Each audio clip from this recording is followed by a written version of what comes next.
सबको जय यीशु। मेरे प्रिय भाई और बहनों, हम आगमन काल में हैं और क्रिसमस की तैयारियां हो रही हैं। मैं जानता हूं कि इस समय लॉकडाउन के कारण हमारे गिरजाघरों में विशेष खास कार्यक्रम नहीं हो रहे हैं, लेकिन विश्वासी लोग, विशेष करके मसीही लोग, क्रिसमस की तैयारियां शायद शुरू कर रहे हैं। केक बनाने के लिए सामग्रियां इकट्ठा कर रहे हैं, सजावट के बारे में सोच रहे हैं, चरनी बनाने के बारे में सोच रहे हैं, क्रिसमस ट्री के बारे में सोच रहे हैं, कहीं कहीं क्रिसमस कैरोल भी शुरू हो रहे हैं। तो ये तैयारी का समय है, बहुत अच्छी बात है। किसी भी कार्य की सफलता के लिए तैयारी बहुत आवश्यक बात है। आज हम इस सभा में उस पहले क्रिसमस की तैयारी के बारे में मनन करेंगे, विशेष करके माता मरियम ने कैसे तैयारी की। उस पहले क्रिसमस के लिए सबसे बड़ी तैयारी माता मरियम ने की है, हम सभी जानते हैं, क्योंकि उनके जरिए यीशु इस संसार में आए। तो माता मरियम ने कैसे उस पहले क्रिसमस के लिए अपने आप को तैयार किया, इस पर हम मनन करेंगे। सबसे पहली बात जो मैं आपके सामने रखना चाहता हूं वो है लूकस अध्याय 2 वाक्य 19। वहां पर हम पढ़ते हैं कि मां मरियम ने इन सारी बातों को अपने हृदय में संचित रखा और उस पर मनन चिंतन किया करती थी। यह माता मरियम का एक मनोभाव था, एक स्वभाव था। मां मरियम प्रभु के वचनों को अपने हृदय में संचित रखती थी और उस पर मनन चिंतन किया करती थी। यानी माता मरियम प्रभु के प्रति खुली थी। अंग्रेजी में कहा जाए गॉड ओरिएंटेड, ईश्वरोन्मुख, या दूसरा शब्द इस्तेमाल करें, माता मरियम आध्यात्मिक थी। माता मरियम आध्यात्मिक थी। एफेसियों की पत्री के अध्याय 4 उसके वाक्य 23 में संत पौलुस कहते हैं, आप लोग एक नवीन आध्यात्मिक विचारधारा अपनाएं। मां मरियम आध्यात्मिक थी, सांसारिक नहीं थी। इस दुनिया में बहुत सारे विश्वासी लोग भी अधिकतर सांसारिक हैं। अधिकतर विश्वासी लोग सांसारिक हैं। हालांकि धार्मिक और आध्यात्मिक होने का अभिनय तो करते हैं, लेकिन अधिकतर लोग सांसारिक हैं, संसार की चीजों में लिप्त हैं, खाने पीने में लिप्त हैं, उलझे हुए हैं, कपड़े लते में उलझे हुए हैं, घर बार में उलझे हुए हैं, काम काज में उलझे हुए हैं, खेल कूद में उलझे हुए हैं, मनोरंजन में उलझे हुए हैं, अय्याशी में उलझे हुए हैं। यानी सांसारिक हैं, उलझे हुए। और उनके लिए जीवन का मकसद भी वही है। उनके लिए जीवन का मकसद खाना पीना, उनके लिए जीवन का मकसद कपड़ा लता, कामकाज, घर बार, खेत खलिहान, उनके जीवन का वो मकसद जैसा बन गया है, उसी के बारे में ही वे सोचते हैं। वे सांसारिक हैं। आप ये मत कहिए कि अमीर लोग हैं, हर किसी की बात मैं कह रहा हूं, अमीर हो या गरीब हो, आर्थिक रूप से सभी लोग सांसारिक दिखाई देते हैं। लेकिन आध्यात्मिक व्यक्ति वो होता है जो इन सारी चीजों का भोग करते हुए, इन सारी चीजों का कार्य करते हुए भी जिनका मन प्रभु पर लगा हुआ है। हम पढ़ेंगे स्तोत्र 24 उसके वाक्य 4 में लिखा हुआ है। स्तोत्र 24 वाक्य 4 में, कौन ईश्वर के पर्वत पर चढ़ेगा, वहां लिखा हुआ है, वही जिसका मन आसार संसार पर नहीं रमता है। जिसका मन आसार संसार पर नहीं रमता है। एक आध्यात्मिक व्यक्ति कौन होता है? एक आध्यात्मिक व्यक्ति वो होता है जो संसार में रहता है, सांसारिक चीजों का भोग करता है, लेकिन उसकी आंखों के सामने बराबर उसके जीवन का मकसद रखा रहता है। एक विश्वासी या एक मसीही ये हमेशा अपने दिमाग के सामने रखता है, आंखों के सामने रखता है, अनंत जीवन। मुझे अनंत जीवन पाना है, इस संसार में रहते हुए भी अनंत जीवन पाना है। माता मरियम के अंदर आध्यात्मिकता थी, वो आध्यात्मिक थी। सब कुछ करते हुए भी उसकी दृष्टि स्वर्ग की ओर थी, प्रभु की ओर थी। वो प्रभु में लिप्त थी। इसीलिए आप जानते हैं स्वर्गदूत गब्रिएल ने उनसे क्या कहा, प्रणाम प्रभु की कृपा पात्री, प्रभु आपके साथ है, प्रभु आपके साथ है। यानी मैं महसूस करता हूं कि प्रभु आपके साथ है। मां, आपके चेहरे से, आपकी आंखों से, आपकी नजरों से, आपके हाव भाव से, आपकी चाल से, आपकी जीवन शैली से मुझे पता चलता है कि प्रभु आपके साथ है। यानी आप प्रभु के साथ जीवन जी रहे हैं। ये मां मरियम का मनोभाव था। और वहां पर बताया गया है कि मां मरियम ने इन सब बातों को अपने हृदय में संचित रखा। माता मरियम ने प्रभु की वाणी को सुना। उस समय प्रभु की वाणी को सुनने का मतलब क्या होता है? क्या यूट्यूब से कार्यक्रम मिलता था? क्या रेडियो से कार्यक्रम मिलता था? क्या सुनने के लिए कोई सीडी मिलता था? या ऐसी छपी हुई बाइबलें थी? यानी वो प्रभु के प्रेरणा को हमेशा सुनती रहती थी। प्रभु मुझसे बोल रहे हैं। हम पढ़ते हैं प्रभु यीशु 40 दिन और 40 रात उपवास और प्रार्थना में बिताए। और उस समय प्रभु क्या कर रहे थे? ईश्वर की वाणी को सुन रहे थे। कैसे सुन रहे थे? किताबों से? बिल्कुल नहीं। ईश्वर उससे वार्तालाप करता था। उसी तरह मरियम प्रभु की वाणी सुनती रहती थी। बोलिए hallelujah, hallelujah, hallelujah, hallelujah, hallelujah. Hallelujah. यूहन्ना के सुसमाचार के अध्याय 8 उसके वाक्य 47 में प्रभु यीशु स्वयं कहते हैं, जो ईश्वर का है वो ईश्वर का संदेश सुनता है। मां मरियम के विषय में यह सत्य है। जो ईश्वर का है वो ईश्वर का संदेश सुनता है। यूहन्ना अध्याय 10 वाक्य 27 में प्रभु यीशु कहते हैं, मेरी भेड़ें मेरी आवाज पहचानती और मेरे पीछे चली जाती है।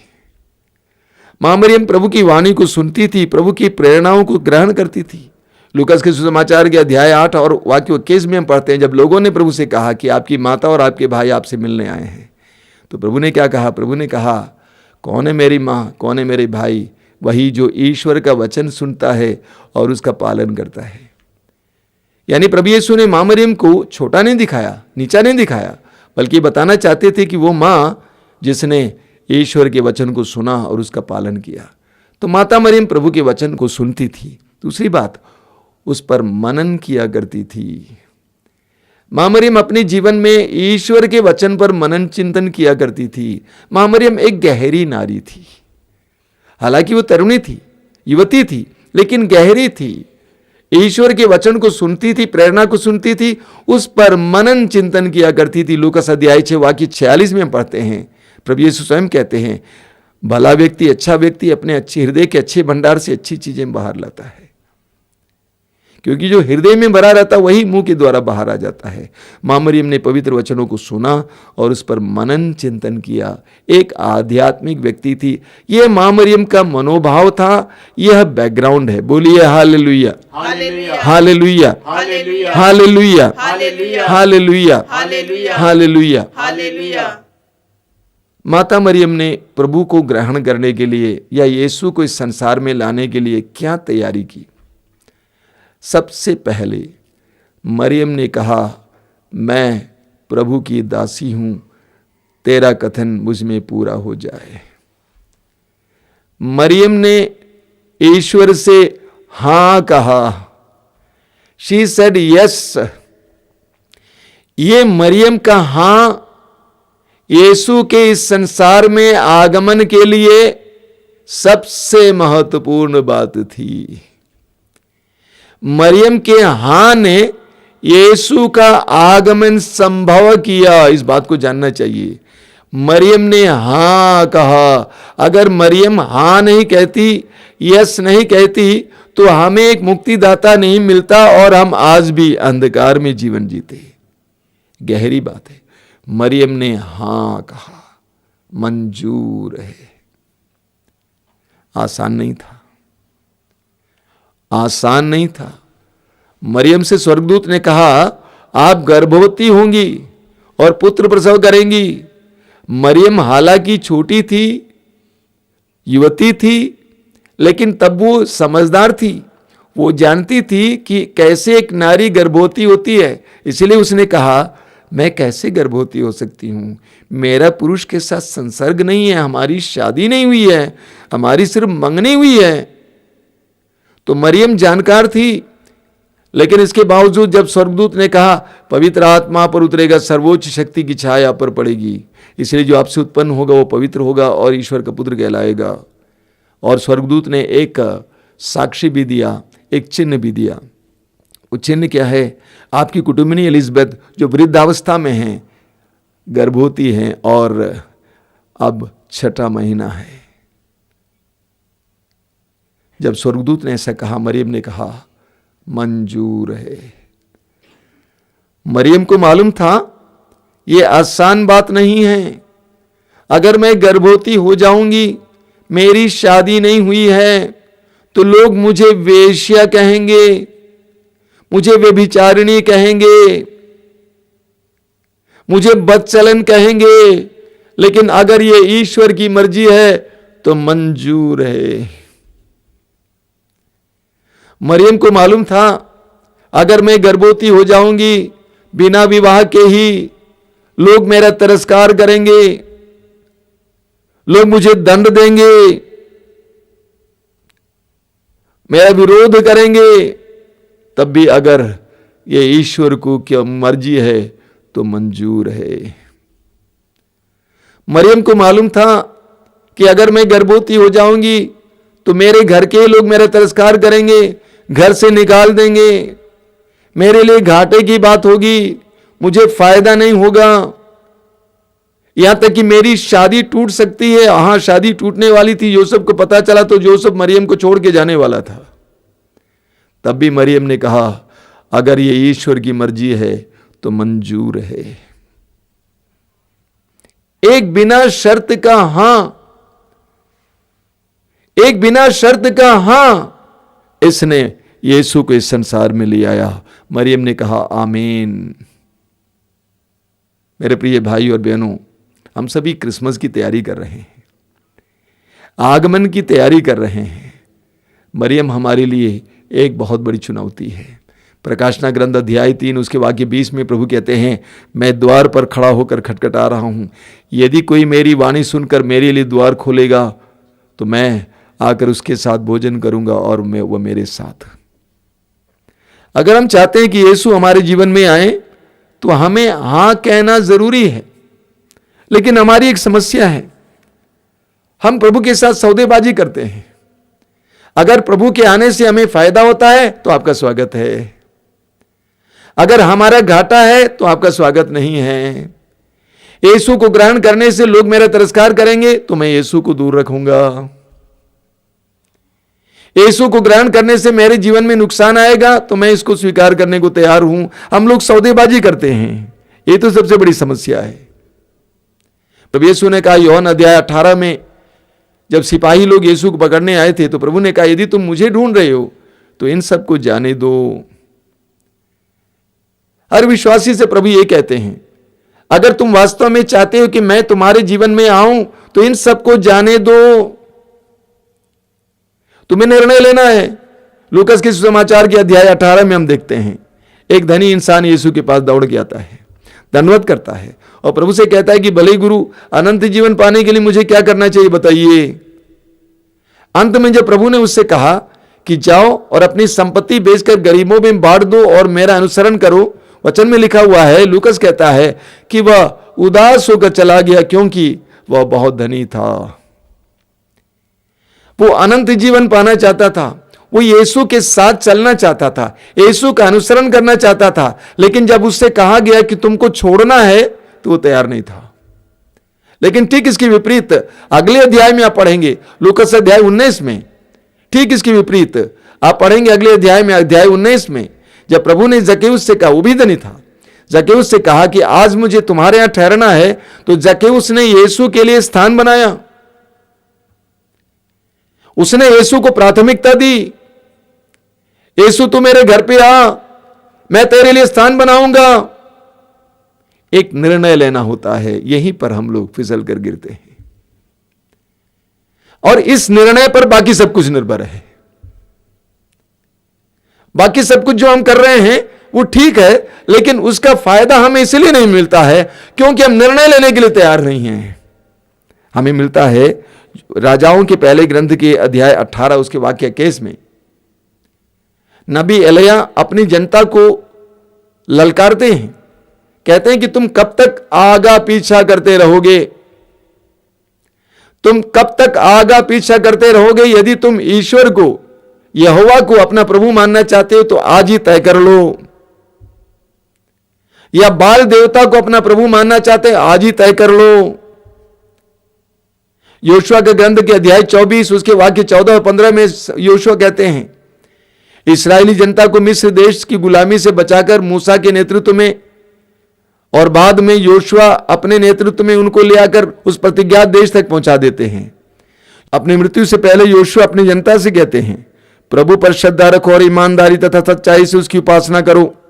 उन देवताओं का बहिष्कार करो जिनकी उपासना तुम्हारे पूर्वज फरात नदी के उस पार और मिस्र में किया करते थे। तुम प्रभु की उपासना करो। यदि तुम ईश्वर की उपासना नहीं करना चाहते हो तो आज ही तय कर लो कि तुम किसकी उपासना करना चाहते हो, उन देवताओं की जिनकी उपासना तुम्हारे पूर्वज नदी के उस पार करते थे, अथवा अमोरियों के देवताओं की जिनके देश में तुम रहते हो। मैं और मेरा परिवार हम सब प्रभु की उपासना करना चाहते हैं। एक निर्णय लेना होता है, हर विश्वासी को एक निर्णय लेना होता है, मैं किसकी उपासना करना चाहता हूं, मैं किसको अपने जीवन में प्राथमिकता देना चाहता हूं। विधिवरण ग्रंथ के अध्याय 30 उसके वाक्य 15 और 19 में प्रभु कहते हैं, मैं तुम्हारे सामने भलाई और बुराई, जीवन और मृत्यु दोनों रखता हूं, तुम जीवन को चुन लो। माता मरियम के सामने भी एक चुनाव की बात थी, उनको भी चुनना था, उनको भी हां कहना या ना कहना था। उनके हां पर सारी मुक्ति का इतिहास बाद में पूरा हो जाता है। हमारे जीवन में भी, ध्यान से सुनिएगा प्लीज, हमारे जीवन में भी जब हमारी प्राथमिकता स्पष्ट नहीं है, प्रभु के लिए हम हां कहने को तैयार नहीं हैं, तो प्रभु के द्वारा जो प्रतिज्ञाएं हमारे लिए की गई हैं वो पूर्ण नहीं होती हैं। हमें निर्णय लेना होता है।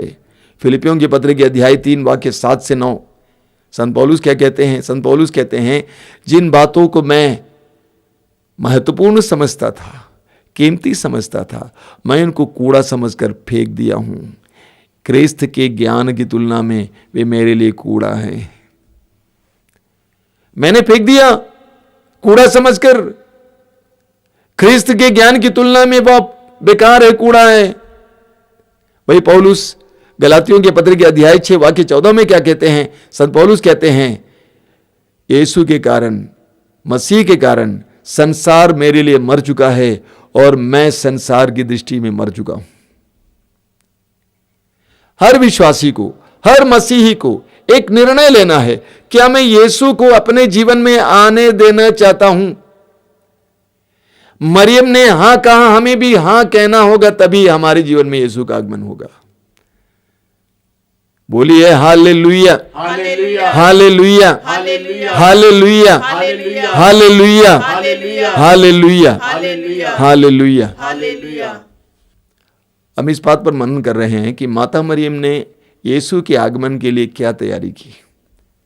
तो पहली तैयारी मैंने आपसे कहा, मरियम ने हां कहा, आमीन कहा। दूसरी तैयारी के बारे में हम पढ़ते हैं लूकस के सुसमाचार की अध्याय 1 उसके वाक्य 39 में। बहुत सुंदर बात है, वहां पे क्या लिखा हुआ है? उन दिनों मरियम पहाड़ी प्रदेश में यूदा के एक नगर के लिए शीघ्रता से चल पड़ी और वो एलिजबेथ के घर पे जाती हैं एलिजबेथ की सेवा करने के लिए। तो माता मरियम को जब स्वर्गदूत ने कहा कि आप गर्भवती होंगी, पवित्र आत्मा उनके ऊपर उतरा और पवित्र आत्मा के द्वारा माता मरियम गर्भवती हो गई। उसके बाद वचन में लिखा हुआ है, मां मरियम शीघ्रता से एलिजबेथ के घर जाती है और 3 महीने तक वहां पर उसकी सेवा करती है, क्योंकि एलिजबेथ गर्भवती थी, 6 महीने थी।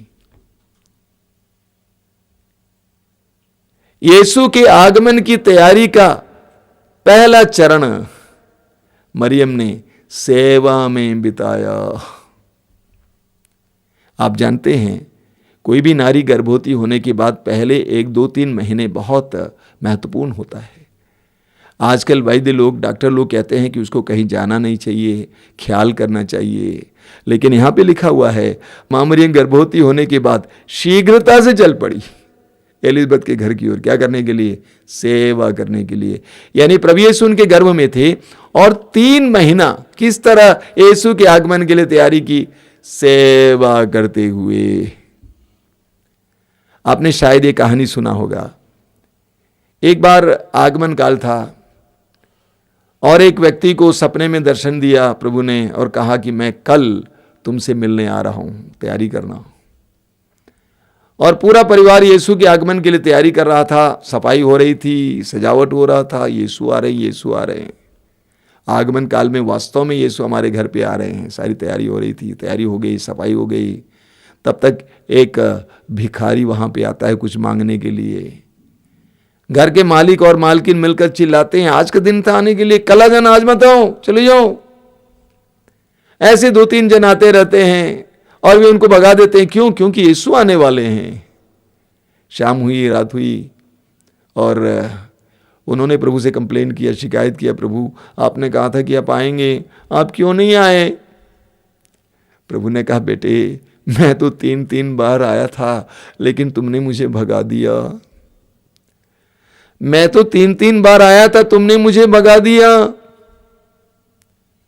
मत्ती के सुसमाचार के अध्याय 25 उसके वाक्य 40 में हम पढ़ते हैं, उस सुंदर दृष्टांत में प्रभु ने अंतिम न्याय का दृष्टांत सुनाया। वहां पर प्रभु ने कहा कि मैं भूखा था और तुमने मुझे खिलाया, मैं प्यासा तो तुमने मुझे पिलाया, मैं रोगी था तुम मुझसे मिलने आए, मैं बेघर था तुमने अपने घर पे स्थान दिया। तब लोग पूछेंगे, प्रभु हमने आपको कब भूखा देखा, प्यासा देखा? तो प्रभु कहते हैं, मैं तुमसे कहता हूं, इन छोटे से छोटे मेरे भाइयों में से किसी एक के लिए भी तुमने जो कुछ किया वो तुमने मेरे ही लिए किया। अक्सर हम लोग सेवा को तुच्छ समझते हैं, छोटा समझते हैं, सेवा को छोटा समझते हैं, प्रार्थना में ज्यादा समय बिताते हैं, सेवा करने के लिए तैयार नहीं है। हमारे आश्रम में भी मैंने देखा है, बड़ी अजीब बात है। अगर लोगों से बताया जाए कि 2-3 घंटे प्रभु के सामने बैठो, तैयार हैं, लेकिन सफाई करने के लिए आने को कहा जाएगा तो वे लोग आगे पीछे देखते हैं, इधर उधर देखते हैं, क्योंकि हमारे मन में सेवा के लिए एक दूसरा मनोभाव है। मां मरियम ने प्रभु यीशु के आगमन की तैयारी के पहले चरण में सेवा में बिताया, सेवा करने लगी। लूकास के सुसमाचार के अध्याय 10 में आप पढ़ेंगे, उसके वाक्य 25 से एक व्यक्ति यीशु के पास आते हैं और पूछते हैं, गुरुवर सबसे बड़ी आज्ञा क्या है? प्रभु ने पूछा कि संहिता में क्या लिखा है? उसने कहा, संहिता में लिखा है, अपने प्रभु ईश्वर को अपने सारे हृदय से, सारी बुद्धि से, सारी शक्ति, सारी आत्मा से प्यार करो और अपने पड़ोसी को अपने समान प्यार करो। प्रभु ने कहा, तुमने सही कहा, ऐसे ही करो। उन्होंने कहा कि मेरा पड़ोसी कौन है? और उसको समझाने के लिए प्रभु यीशु ने भले समारी का दृष्टांत सुनाया। आप जानते हैं भले समारी का दृष्टांत, एक आदमी यरूशलेम से यरीको जा रहा था और वो रास्ते में डाकुओं द्वारा मारा पीटा जाता है, अधमरा पड़ा रहता है। वहां से पुरोहित आते हैं, लेवी आते हैं गुजरने करते, लेकिन एक समारी व्यक्ति वहां से आता है जो गैर जाति का था। वो उतर जाता है, उसने देखा, उसकी सेवा की, उसको धर्मशाला ले जाकर वहां पे भर्ती करवाया। अंत में प्रभु ने उससे पूछा, इसमें से किसने उसकी सेवा की? कहा कि उस समारी ने। प्रभु ने कहा, तुम भी ऐसा ही करो। यानी प्रभु कहते हैं, जो आवश्यकता में पड़े हैं, जरूरतमंद हैं, उसकी सेवा करना ईश्वर के राज्य को पाने के लिए, अनंत जीवन पाने के लिए एक महान माध्यम है। मां मरियम ने प्रभु यीशु के आगमन की तैयारी सेवा के द्वारा की। जानते हैं, सेवा के द्वारा हम अपने आप को छोटा बनाते हैं। जब हम सेवा करते हैं, अपने आप को छोटा बनाते हैं, छोटा बनाते हैं। प्रभु यीशु के बारे में संत पौलुस लिखते हैं फिलिपियों के पत्र के अध्याय 2 उसके वाक्य 5 से, क्या लिखा हुआ है? आप लोग अपने मनोभावों को ईसा मसीह के मनोभावों के अनुसार बना लें। वो वास्तव में ईश्वर थे और उनको पूरा अधिकार था कि वो ईश्वर की बराबरी करें, फिर भी उन्होंने दास का रूप धारण कर तथा मनुष्यों के समान बनकर अपने को दीनहीन बना लिया। प्रभु यीशु ईश्वर थे, ईश्वर की बराबरी कर सकते थे, लेकिन प्रभु यीशु मनुष्यों के समान बनकर अपने आप को दीन बना लिया। यीशु ने अपने आप को दीन बना लिया। कुरिन्थियों के दूसरे पत्र के अध्याय 8 उसके वाक्य 9 में लिखा हुआ बहुत सुंदर बात है। कुरिन्थियों का दूसरा पत्र अध्याय 8 वाक्य 9, वहां पे प्रभु के संत पौलुस कहते हैं, आप लोग हमारे प्रभु यीशु मसीह की उदारता जानते हैं। वह धनी थे किंतु आप लोगों के कारण निर्धन बन गए, जिससे आप उनकी निर्धनता द्वारा धनी बन जाएं। यीशु हमारे लिए छोटा बने, यीशु हमारे लिए निर्धन बने। कुरिन्थियों के पहले पत्र के अध्याय 9 उसके वाक्य 19 से संत पौलुस कहते हैं कि उन्होंने क्या किया सुसमाचार के लिए। पौलुस कहते हैं, मैं आजाद हूं, स्वतंत्र हूं, लेकिन जब मैं गुलामों के साथ काम करता था, मैं गुलाम की तरह बर्ताव करता था। मैंने अपने आप को सबके लिए सब कुछ बना दिया है, सुसमाचार के लिए। यीशु को ग्रहण करने के लिए आवश्यक है कि हम अपने आप को छोटा बनाएं। सब लोग कान खोलकर सुनना प्लीज। सिर्फ प्रार्थना करना काफी नहीं है, हमें अपने आप को नम्र बनाना है। जब तक हम गौशाला तैयार करने को तैयार नहीं है, तब तक यीशु हमारे अंदर जन्म नहीं लेंगे। हमें अपने अंदर एक गौशाला तैयार करना है, हम अपने आप को नम्र बनाना है। हम दुनिया के अनुसार नहीं जी सकते। दुनिया में अहंकार की बात होती है, हमें नम्र बनना है, हमें सेवा करनी है। जब आप नम्र बनेंगे, सेवा करेंगे, यीशु का आगमन आपके जीवन में होगा। वरना आप धार्मिक क्रियाक्रम करते रहेंगे, आपको संतुष्टि होगी, मैं वहां गया था, इसका दर्शन किया, प्रार्थना की थी। नम्रता, माता मरियम ने यीशु को स्वीकार करने के लिए, ग्रहण करने के लिए अपने आप को नम्र बनाया और सेवा का कार्य किया। लूकास अध्याय 9 वाक्य 23 में प्रभु यीशु कहते हैं, यदि कोई मेरा अनुसरण करना चाहे तो वो आत्म त्याग करे। लूकास 9:23, आत्म त्याग करे, छोटा बने। सुसमाचार में बार बार प्रभु यीशु कहते हैं, बच्चों को मेरे पास आने दो, ईश्वर का राज्य उन जैसों का है। यदि तुम ईश्वर के राज्य को देखना चाहते हो, मत्ती अध्याय 18 वाक्य 3, तुम्हें बच्चों जैसे बनना है। प्रभु यीशु के आगमन के लिए हमें अपने आप को नम्र बनाना है, सेवा का कार्य करना। इसीलिए कलीसिया में बताया जाता है कि आगमन काल परोपकार का समय है, दूसरों की सेवा करने का समय है। अलग अलग प्रकार की सेवाएं हो सकती हैं, जैसे आप कर सकते हैं। मैं शारीरिक सेवा बहुत कम कर सकता हूं, लेकिन मैं आध्यात्मिक सेवा तो कर सकता हूं। अलग अलग प्रकार की सेवाएं करना। सेवा के द्वारा मरियम ने यीशु के आगमन के लिए अपने आप को तैयार किया। तीसरी बात हम पढ़ते हैं योहन के सुसमाचार के अध्याय 14 वाक्य 15 में प्रभु यीशु कहते हैं, यदि तुम मुझसे प्यार करोगे तो तुम मेरी आज्ञाओं का पालन करोगे। सुसमाचार में हम पढ़ते हैं लूकास अध्याय 1 में कि जब मां मरियम को प्रसव करने का समय आया, उस समय अगस्तस सीसर के, सम्राट अगस्तस सीसर के आज्ञा के अनुसार यूसुफ और मरियम को बेतलहम जाना था और वहां पर अपना नाम लिखवाना था। जरा सोचिए, क्या ईश्वर को नहीं मालूम था कि अपना बेटा यीशु का जन्म लेने का समय आ चुका है? मालूम था। तब भी मरियम और यूसुफ को यीशु को जन्म देने के लिए, यीशु को संसार में लाने के लिए ऐसी पीड़ादायक अनुभवों से गुजरना पड़ा। जरा सोचिए, उस गर्भावस्था में जब प्रसव देने का समय आ रहा है, मरियम को नाजरत से बेतलहम जाना हुआ। नाजरत से बेतलहम काफी दूर है, कम से कम 70 किलोमीटर दूर है, कम से कम मैं बोलता हूं, उससे ज्यादा है। और उस जमाने में एरोप्लेन नहीं था, मोटर गाड़ियां नहीं थी, अच्छी सड़कें नहीं थी। हो सकता है किसी गधई के ऊपर बैठकर वहां तक जाना पड़ा। कितना समय लगा होगा, कितनी कठिन यात्रा रही होगी, जरा सोचिए। गर्भवती चल तो नहीं सकती है। गर्भवती मरियम अपने बच्चे को जन्म देने के लिए ईश्वर की इच्छा और आज्ञा के अनुसार बेतलहम की ओर चल पड़ती है। वहां पर उन लोगों का तिरस्कार होता है, कोई दरवाजा नहीं खुलता है। यीशु को संसार में लाने के लिए उनको तिरस्कार का अनुभव करना पड़ा। एक गौशाले में थोड़ी सी जगह मिल जाती है, एक नारी अपने बच्चे को जन्म देने के लिए अच्छी से अच्छी जगह ढूंढती है। आजकल तो अच्छे से अच्छे अस्पताल ढूंढते हैं। और कौन सी जगह मिली? गौशाले में, वो भी उस बच्चे को जन्म देने के बाद एक चरनी में रखा, नाद जिसको कहते हैं। अपने पुत्र यीशु को जन्म देने के लिए, इस संसार में लाने के लिए उनको इस दुख से होकर गुजरना पड़ा। यीशु को संसार में लाने के लिए उनको अप्रतीक्षित बातों का सामना करना पड़ा, यानी उनकी उम्मीदों के परे। शायद मरियम ने सोचा होगा जब गर्भवती थी, मेरा बच्चा मेरे घर पे जन्म लेगा, क्योंकि वो ईश्वर का बेटा है, स्वर्गदूत ने कहा है। लेकिन ईश्वर ने ऐसा नहीं होने दिया, बल्कि अप्रतीक्षित, जो उम्मीद नहीं थी उसके परे, यीशु को संसार में लाने के लिए, यीशु के आगमन के लिए हमें ऐसी परिस्थितियों से गुजरना पड़ेगा। बनी बनाई